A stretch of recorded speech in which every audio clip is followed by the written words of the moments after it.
Hello, everybody. Welcome to Appreciating Poetry. I am your host, Dr. Kelly. This is, I believe, our third episode on May 14th of 2024. A theme that has run through our first couple of shows is the origin of poetry in song.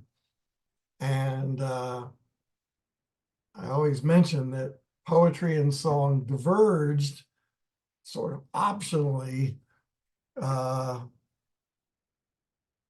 probably 2,500 years ago, uh, but they frequently intertwine through poetry and song. Uh, so the last poem we talked about from William Wordsworth is known to history as She Dwelt Among the Untrodden Ways, but Wordsworth's title for it was Song. Now, I'm pretty sure that Wordsworth didn't write music to go with that song. He was just sort of alluding to the song-like structure of that poem. Apparently, William Blake's Songs of Innocence were really songs. Now, Blake didn't write out music. He didn't use musical notations, but we have contemporary accounts that described Blake accompanying his songs on the guitar, which does my heart really good.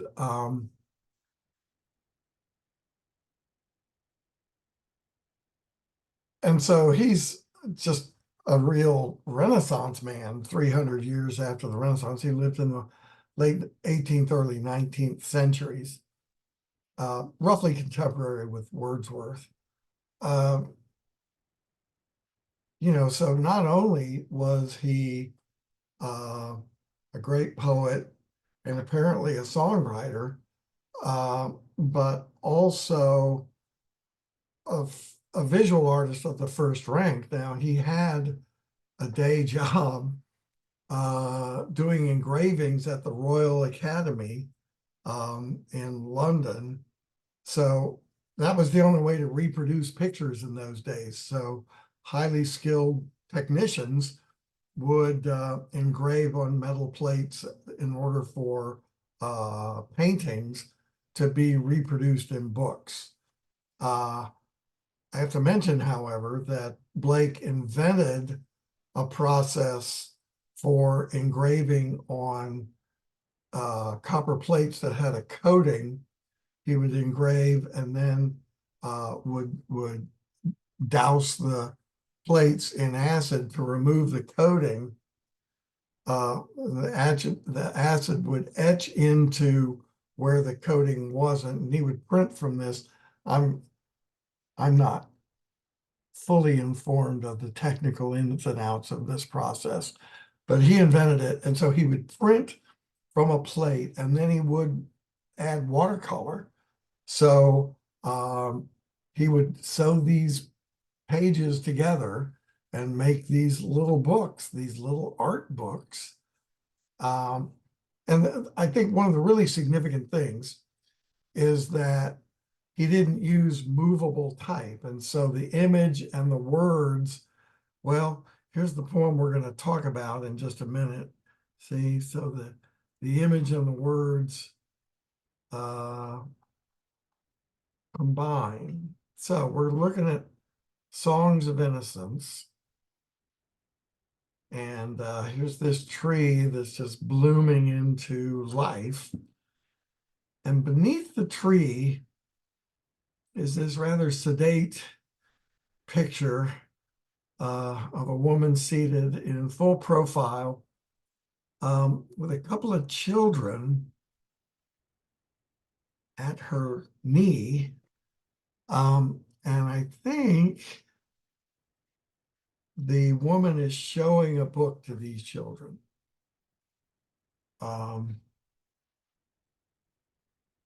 So, as a parent, as a grandparent, I can say that it's a really sweet time. for a grown-up to read to children and help children learn to read. Now, this is Songs of Innocence, and I have to say, this image, which is the emblematic image of, this physical image that we're looking at of the adult and the children engaged in reading a book,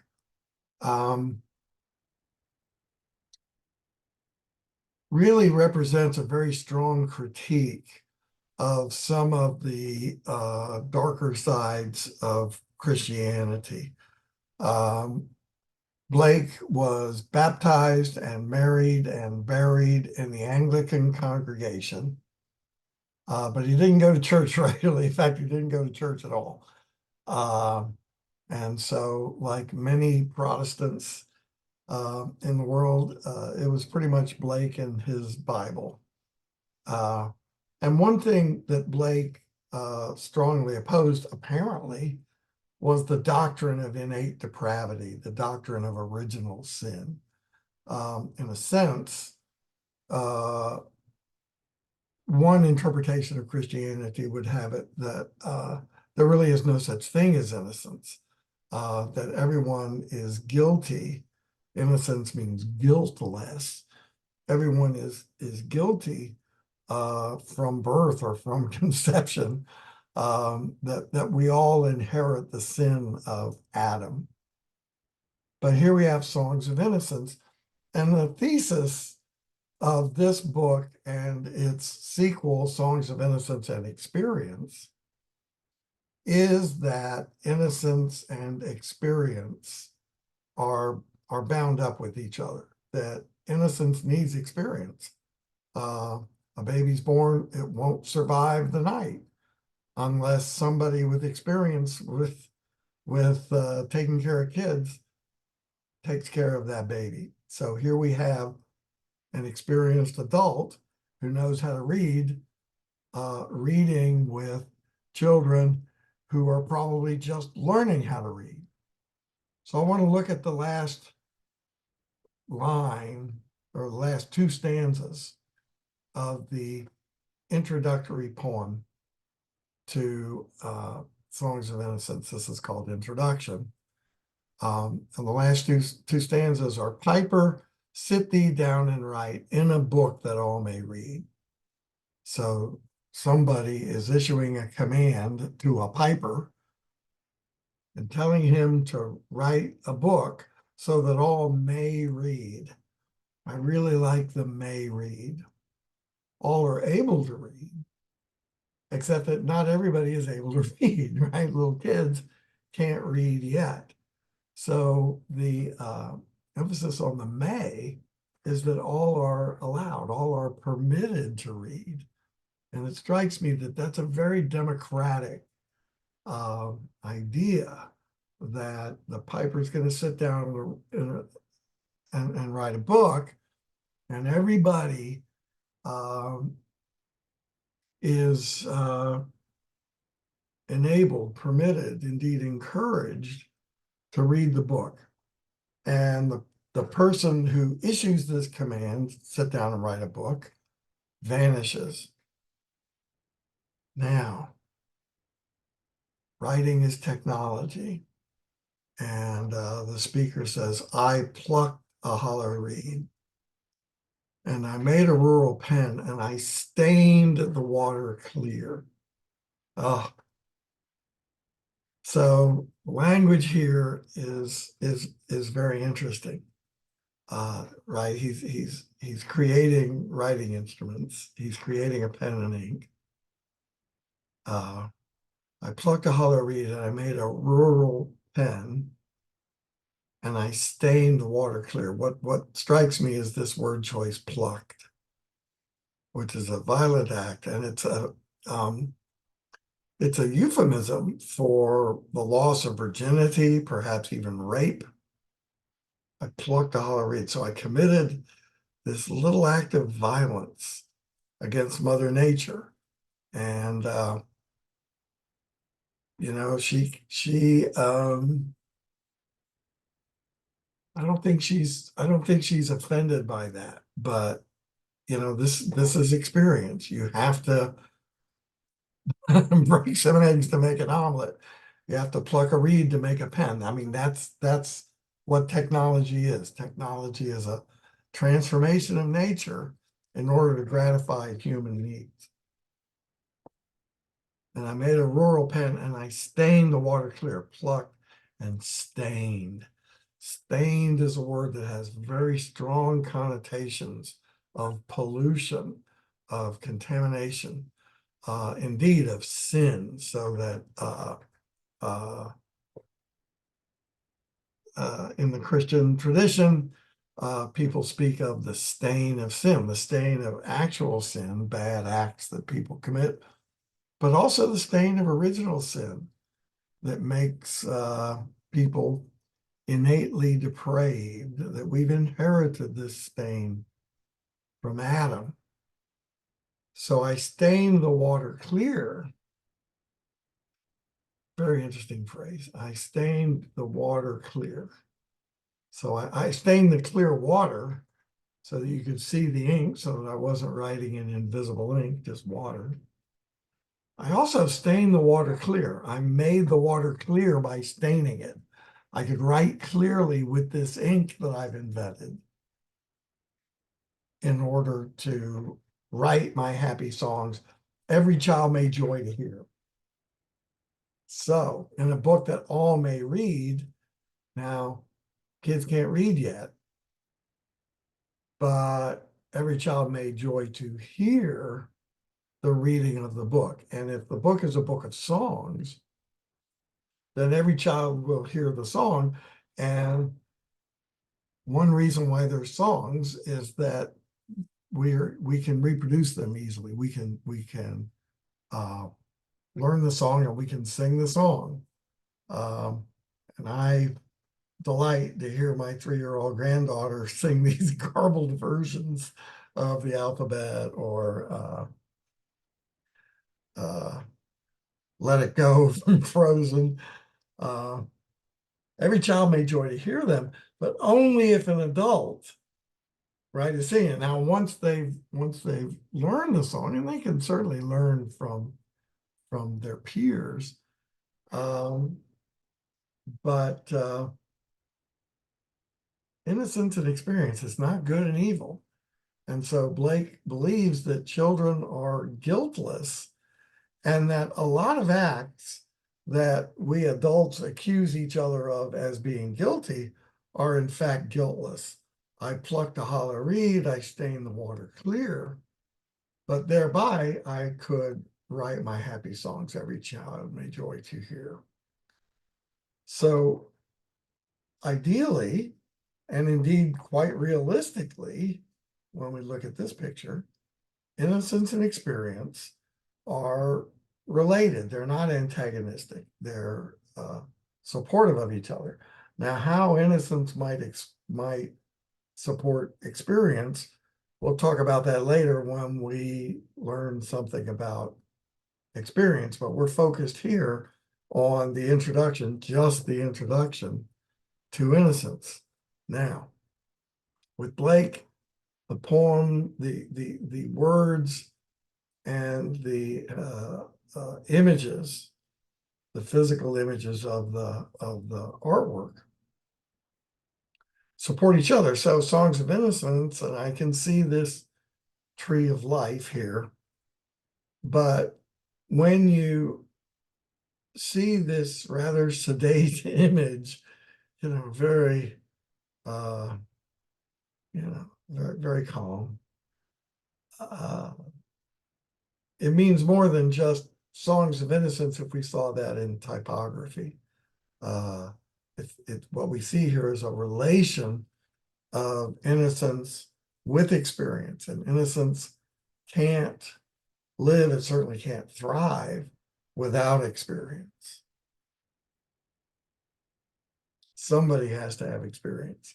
So we'll look at this guy, the piper, and he's backed up by a whole bunch of sheep.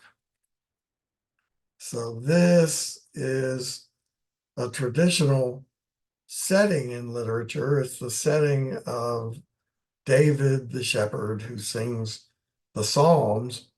It also has a very strong classical Greek and Roman tradition from which Blake is drawing here. It's interesting that Blake,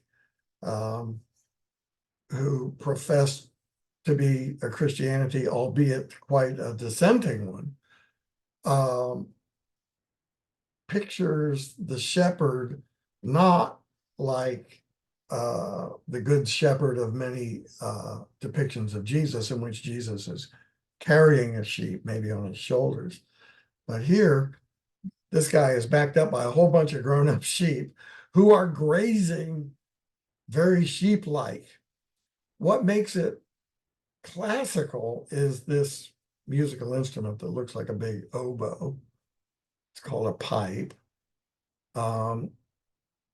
It's a little fancier than the pipes we see in, for example, Virgil's eclogues that came around right around the year 1, or the year 19, I suppose it was.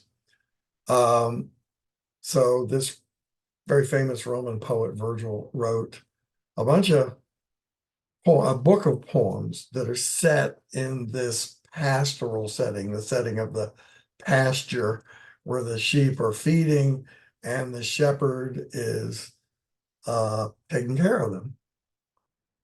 So the sheep is a symbol of innocence, and the sheep chew the turf just like the piper is going to pluck a reed. So Mother Nature is nurturing Mother Alma Mater. All right, and the guy plays a pipe, and this comes from the Greek and Roman traditions. In Virgil, the guy picks a stalk of oat and uses his little penknife to turn it into a little pipe. Here's a little fancier pipe. Now, this guy's head is jerked back, and he's looking up here at this child on a cloud. And this is the child that says, Piper, sit thee down and write in a book that all may read.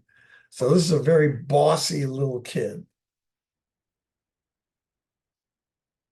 And the poem begins, piping down the valleys wild, piping songs of pleasant glee. On a cloud I saw a child, and he laughing said to me, pipe a song about a lamb. This is a very interesting saying. He said to me, pipe a song about a lamb. So I piped with merry cheer. So the child issues a command, and the adult instantly obeys. Now, I don't know exactly what it means to pipe a song about something. You know, if you're playing a flute, a pipe, an oboe, you can't sing, and there's no words. But the kid says pipe a song about a lamb. So I guess the piper pipes and the kid buys it. I guess the kid figures, okay, sounds like a lamb to me. Because he says, piper, pipe that song again. So he laughing says, pipe a song about a lamb. The adult obeys. That's key. We think adults give all kind of commands, and kids don't obey because they're disobedient little depraved monsters. But here, the child on the cloud issues a command laughingly, and the adult obeys without even blinking. So I piped with merry cheer. Piper piped that song again, so I pipe, he wept to hear. Notice the first time the kid hears the song, he just says again, again, which kids do. But the second time the kid hears the song, there's a deep emotional reaction. He wept to hear the song. So he laughing issued the command, and weeping hears the song. Now, presumably, that's weeping in joy. But I think it's very interesting that the second iteration of the song elicits the emotional reaction from the child. Drop thy pipe, thy happy pipe, sing thy songs of happy cheer. So now the piper gets to add words. So I sung the same again. So third time of doing the song, but the first time with adding words while he wept with joy to hear. So notice the first time the child hears the song is followed by just do it again. The second time the child hears the song, the child weeps. And the third time the child hears the song, now with lyrics, the child weeps with joy. Then it's Piper, sit thee down and write in a book that all may read. So he vanished from my sight. So, very interesting. Child says, pipe a song about a lamb, and when he hears it, he just says again, again. Piper pipe that song again, and the child weeps. Sing thy songs of happy cheer, plural, interestingly. Sing thy songs of happy cheer, the child weeps with joy. Fourth demand, Piper, sit thee down and write in a book that all may read, and so he vanished. So why does the child vanish when he says write a book? Well, the thing about books is about the delay of gratification, right? So why do we write? We write that somebody can read it later. And so the kid doesn't care about the technology of writing. What he cares about is that all may read. And we know that children don't read until they're big enough to read. Little kids who can't read yet love to hear, love to be read to. Uh,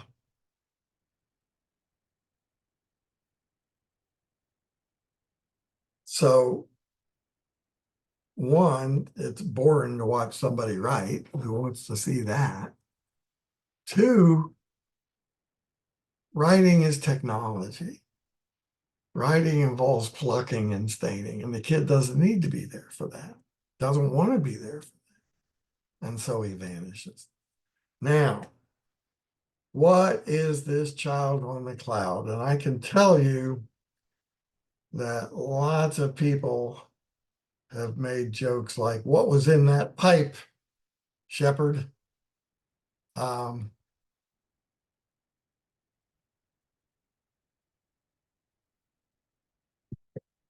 and why pipe a song about a lamb? So lots of people want this kid to be an angel. Now, there are little baby angels in Renaissance paintings. Uh, but they don't really, I don't know. He could be. Um, could be a muse, right? The muse is a classical, she's a goddess. There's 9 of them. And they give artists inspiration. Really what they do is tell the artist what to create. And so lots of especially epic poems um, start or have early on an invocation of the muse. Oh, muse, you know, uh, uh, tell me about the wrath of Achilles, or tell me about arms on the man. Um,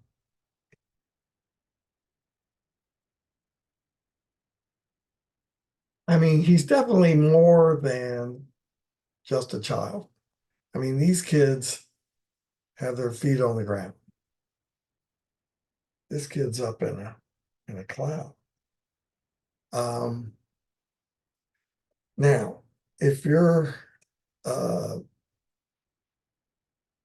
intensely pragmatic, you're going to say that the child is a figment of the piper's imagination. You know, and that's the only time I ever hear the word figment is of somebody's imagination. So I guess that raises for me the question, is imagination worth anything? And I think that we would all agree, at least for artists anyway, and Blake is or was an artist times three, right? A poet, a painter, and a songwriter. The worst thing you can say about an artist or about an artwork is that it's unimaginative. Uh, so really, you know, we've talked about metaphors, we've talked about images. I think we gotta talk about symbols. And I already let the word slip. I already let the word symbol slip when I said that sheep are a symbol of innocence because they're herbivores. They're non-predatory, and they need protection. There's this idea already between the woman and the children reading the book, and now the shepherd and his sheep, and also the shepherd on the cloud. There's this idea that innocence needs protection. That's the relation of shepherd and sheep. But notice this guy doesn't have a shepherd's staff that the shepherd uses to sort of steer the sheep. And you know, the reason the shepherd's staff has a crook is that the shepherd can yank a sheep by the neck to get it back in line.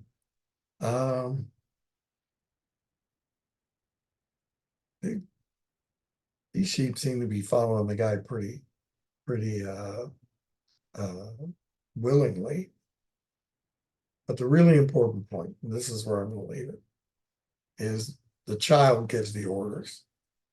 And the adult, being decent, obeys the orders of the children. So I can easily imagine the children joyfully uh, uh, assembling for reading time. And they're definitely absorbed in the book. And interestingly, the adult is kind of laid back and letting the children explore the book, touching it. So innocence needs experience, and innocence will express its needs. And if a person with experience is a decent person, the person will gratify the needs of innocence. This is a baby cry, right? A baby cries and it needs something. And it needs the care and protection of an adult. So I just dying to say that the child insists that the piper write the book that all may read. Okay, and that's where I'm going to leave it. Thank you, friends. Bye-bye. See you next time.